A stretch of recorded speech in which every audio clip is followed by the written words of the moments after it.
Hi, everyone, and happy new day. How is everyone doing? And how is everything going? Welcome, and thank you so much for tuning in.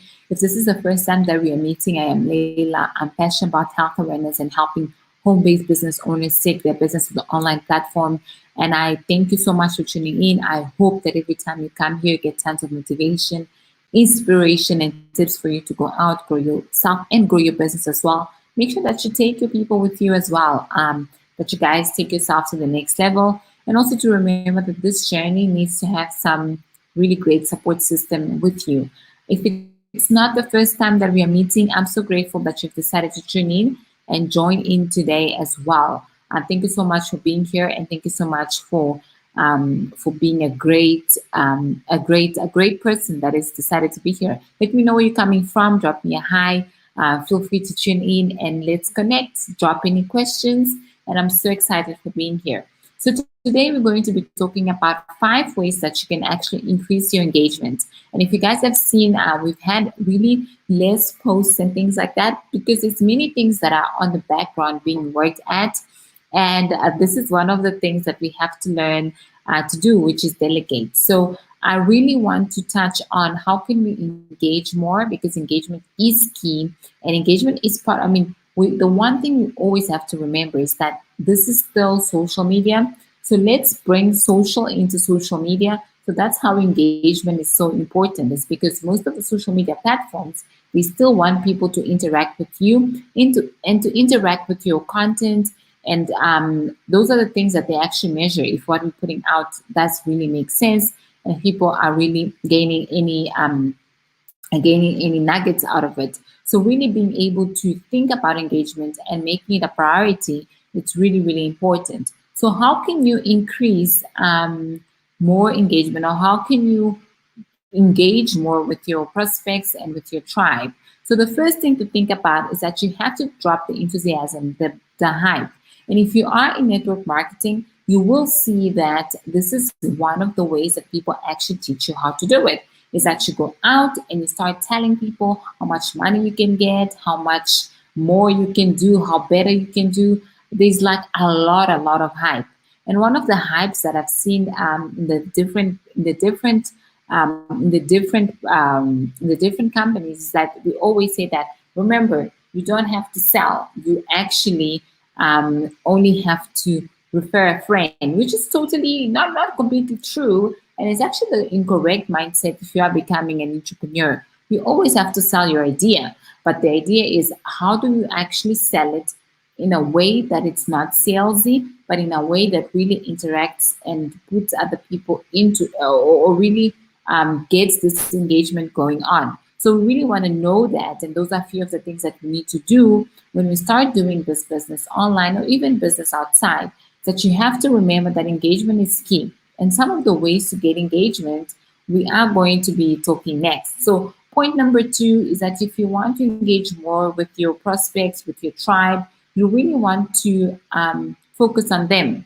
And how many times, and I ask this quite a bit, especially to people that come to me for the first time, and I always ask them, okay, how do you start your conversation? Do you start your conversation in showing the next person what is it that you have, or do you start the conversation by asking the next person what is it that they need, or where are they in their journey, being it weight loss, um, being it their financial freedom, being it learning how to trade, learning how to use cryptocurrency. Where are they in their journey? Do you ask those questions when you start your interactions with people, or do you completely go straight on and you're like, you know what, I have this idea, I have this beautiful service or this beautiful program that can help any woman or any man lose weight and still feel free. Like, most of the times as entrepreneurs, we go on and we start telling our story without even wondering what is it that actually What is it that I'm actually doing? Hi to everyone that is tuning in. Hi, Deborah. Hi, Solomon. Hi, Gugu. Deborah, sorry that your network is not doing so great. Hi, Tabete, and hi, Hillary. Really great to see you guys all here. So how do you start your conversation? This is so, so important. And I remember as well that as starting on the online platform and starting doing business as well, I always started the conversation incorrectly. I always started by saying what I needed as an entrepreneur and as a person that had a business, rather than what does my prospect need, and not really focusing on them. And if you don't focus on them, why should I actually be doing business with you? I shouldn't. I mean, why am I going to be doing business with you? And that's exactly one of the mistakes that a lot of entrepreneurs make, is that we go and we just, we want to take, and we forget that actually there is someone that really wants to interact with us, and we need to give them something, and then they will give us something in return. It might take 4 years, it might take time, which you have to be okay with that. But in the end result is that you become someone that provides a lot of value. You become an expert in your field, and then people really want to interact with you, and it won't be a train smash that they want to actually give you money for what you have.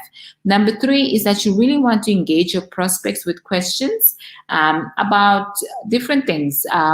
Different things in the world that are happening. We're all going through a different time, still learning, still doing things completely different. And you can come out and ask people, okay, how do you cope with actually working from home? If you are working from home, how do you cope with separating your workspace? This was something, I don't really work from home, never worked from home since everything started. But I really found it important that I need to have separate spaces in my house. One which is like, it's where everything really happens, all the production, all the great things happen, all the great ideas, have big walls, have things on the wall. Really, really, really important to have a place that you know that it's for working and it's for production. And it's also important to have a place that you know it's for relaxation, your room, your bed, really dividing the spaces in your house. That is one of the ways to actually increase productivity. But why am I talking about that? And it's on point 3, is basically because you want to engage with your prospects, and in what you actually have, in the product and service that you have.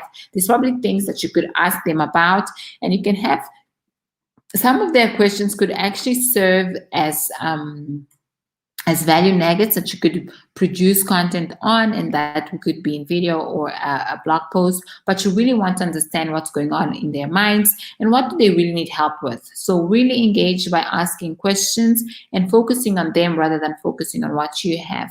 Number 4 is that you really want to learn the cost of those challenges, and you really want to create value. And as I said, when you really start creating content based on what your prospects need, you are going to be getting more eyeballs in what you do.